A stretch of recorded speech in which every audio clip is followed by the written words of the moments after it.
Hello everybody, good day to you. This is Rajkumar and welcome to our channel Wealth Upon You. Today I am going to discuss about the stock Vodafone Idea. Please note this is my first video and especially this is for the people who has already invested in Vodafone Idea. All of you know that in past few days the stock was highly volatile, especially during the AGR hearing on 11th June. If you look at the past 1 week chart of VIL, it was highly volatile from 9th June till 12th June. As you see here, it went down on 9th June and again it did bounce back and it has closed above 10. The same thing has happened on 11th June. It went down while AGR hearing and it did U-shape recovery and it went up. However, at the end of the day, it fell down.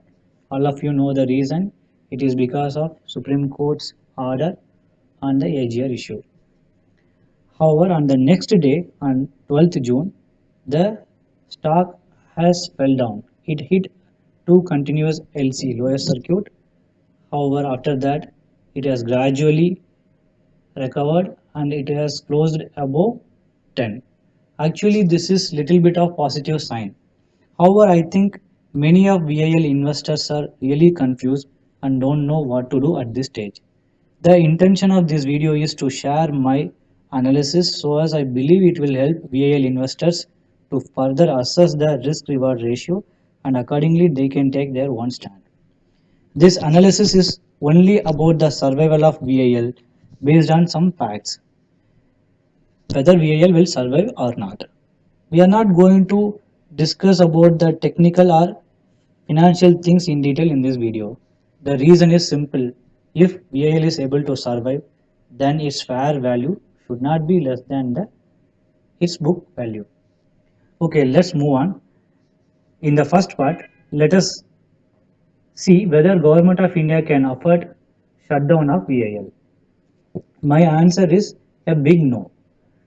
Let us see some important facts why Government of India cannot afford to shut down VIL at this stage. Okay, first point is subscriber base. Subscriber base for VIL is approximately 329 million as per Jan 2020 TRAI data. Let us see the subscriber base for other private telecom companies as of Jan 2020. For Jio it is 376 million, for Vodafone it is 329 million, for Airtel it is 328 million. Market share for Jio is 32.56%, for Vodafone Idea it is 28.45%, Airtel it is 28.38%. I would like to highlight some more details from the TRAI data which I have downloaded from the TRAI website. That is net additions in wireless subscribers of access service providers in the month of Jan 2020.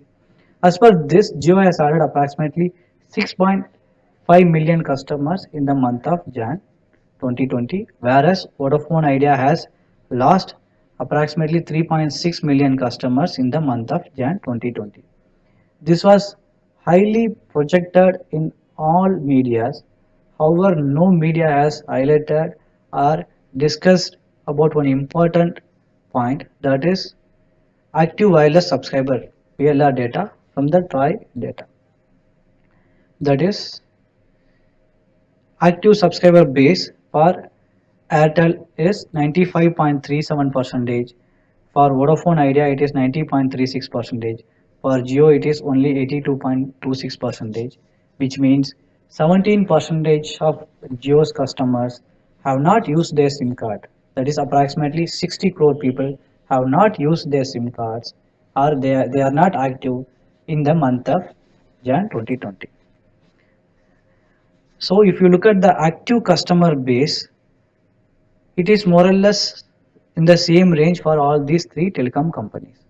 Only advantage Jio has is it has more 4G subscribers base than Airtel and Vodafone Idea. This is only for your information so as you can further assess the market share in terms of active subscriber base. Okay, let us move on to next point, that is portability issue. Portability limitation to convert the VIL subscribers to other operator services. It will take approximately 2 years to complete the portability, and during that period, Mobile services will be hugely affected as two service providers cannot afford to provide the services to huge customer base without increasing their network capacity.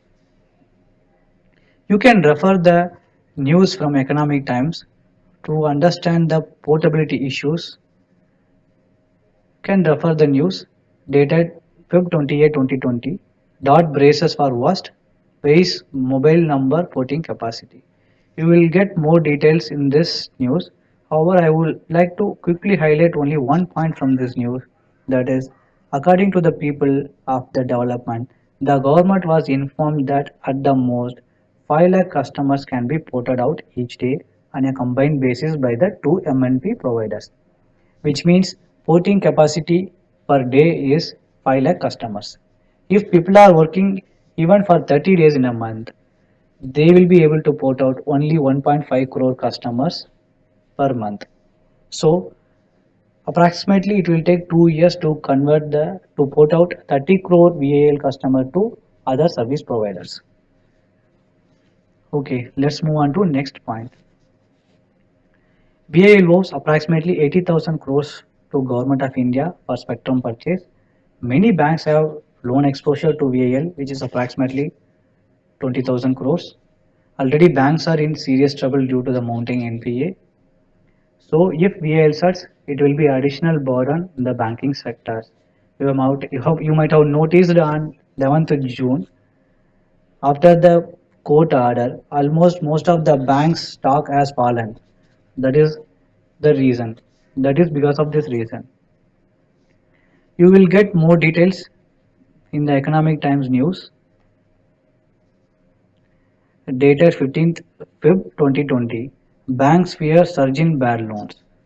In this, I would like to highlight only one point, that is top banks exposure to Vodafone Idea. SBI has the exposure approximately 11,200 crores and IndusInd has approximately 5,000 crores. So if VIL starts, it will surely affect the banking sector as well. Okay, let's move on to the next point. Job losses. Job loss of approximately 13,500 direct employees and indirect job loss and revenue impact to the retail merchants. And next point is, if VIL shuts, ultimately it will seriously affect Indus Tower, Infra Tower and telecom equipment makers as well.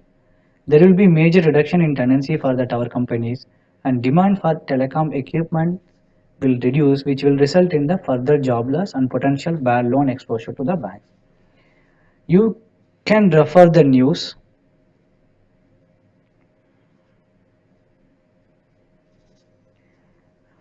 in the Business Today dated 19th February 19, 2020. Who hurts if Vodafone Idea goes down? You will get more insight about the issues if Vodafone Idea shuts down. So you will get all these points uh, in this news. You can go through in detail when you have time. Let us move on to next points.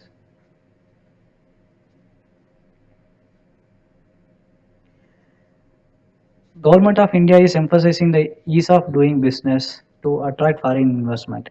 In case VAL shuts, it will hardly hit the reputation of India among the global investors, which will affect the foreign investments.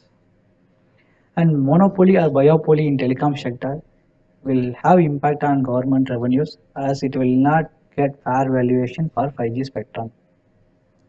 And less competition in the sector will result in higher tariff which will affect the common people. So if you connect all these points, I don't think so government of India can afford to shut down VIL. This is what I would like to highlight in this part 1. In next part, we will see how VIL can survive. Thank you all for watching the video.